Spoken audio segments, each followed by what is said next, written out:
રજૂઆત। Krishnanagar survey number 811 Bhutnath Mahadev મંદિરની બાજુમાં ભુજ કચ્છમાં તારીખ 15/7/2024થી ગટરની સમસ્યા સતાવી રહી છે। અવારનવાર ભુજ નગરપાલિકાને રજૂઆત કરવા છતાં આ પ્રશ્નનો ઉકેલ આવ્યો નથી। પહેલા સોસાયટીની મેઇન ચેમ્બરમાંથી પાણી નીકળતું, હવે તો ઘરની ચેમ્બરમાંથી પાણી નીકળી રહ્યા છે। હાલ કચ્છમાં ચાંદીપુરા વાયરસના કેસ નોંધાઈ રહ્યા છે, તેમાં 2 થી 3 બાળકોના મૃત્યુ પણ થયા છે।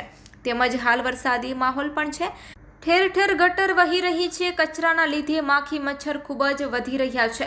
આ બાબતે તાત્કાલિક ધોરણે સમસ્યાનો યોગ્ય રસ્તો તેમજ નિરાકરણ થાય એવી સોસાયટીના રહેવાસીઓની માંગ છે। આ સોસાયટીમાં શેરી નંબર 2માં 28 ઘર હોવા છતાં આ શેરીમાં નગરપાલિકાની ગટર લાઇન તેમજ ચેમ્બર એક પણ નથી। અગાઉ તારીખ 21/6/2021ના રોજ સોસાયટીના લેટર હેડ ઉપર રજૂઆત કરી હતી, પણ હજુ સુધી કોઈ નિરાકરણ આવ્યું નથી। ત્યારે આ ગટર બાબતને લઈને ફરી કૃષ્ણનગર સોસાયટી દ્વારા નગરપાલિકા ચેરમેન ઓફિસર ભુજને રજૂઆત કરવામાં આવી છે। મારું નામ ભરત સોલંકી છે। કૃષ્ણનગર પ્રમુખ છું, ખારી નદી એરપોર્ટ રોડ।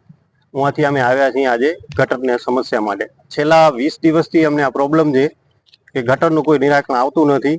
જ્યારે જ્યારે આવે છે જોઈ જાય છે, કોઈ નિકાલ થતું નથી।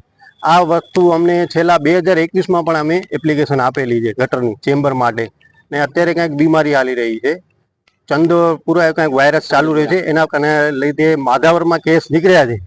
અત્યારે અમને એ ભય છે કે અમારા છોકરા સાંજ પડે ત્યારે રમે છે, ગટરમાંથી પસાર થાય છે, એમને કાંઈ પણ એવું થશે તો એની જવાબદારી તંત્રની રહેશે। અમે આજે રજૂઆત કરવા આવ્યા છીએ, નથી નગરપતિ, નથી ચેરમેન, નથી ચીફ ઓફિસર।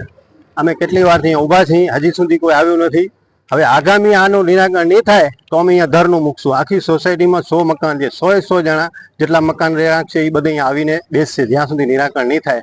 આગામી દિવસોમાં આ તકલીફ થઈ અમને કોઈ પણ, તો એનો જવાબદાર નગરપાલિકાના અધિકારીઓ રહેશે। અમે રજૂઆત કરી છે, તે છતાં આવી જોઈ ને હાલ્યા જાય થઈ જશે। જે અમને જવાબ મળે છે કે મેઇન લાઇન ચોકઅપ છે। ભાઈ મેઇન લાઇન ચોકઅપ છે એ તમારું પ્રશ્ન છે, અમારું તો કોઈ છે નહીં, કે અમે તો સાફ કરવા જાશું નહીં।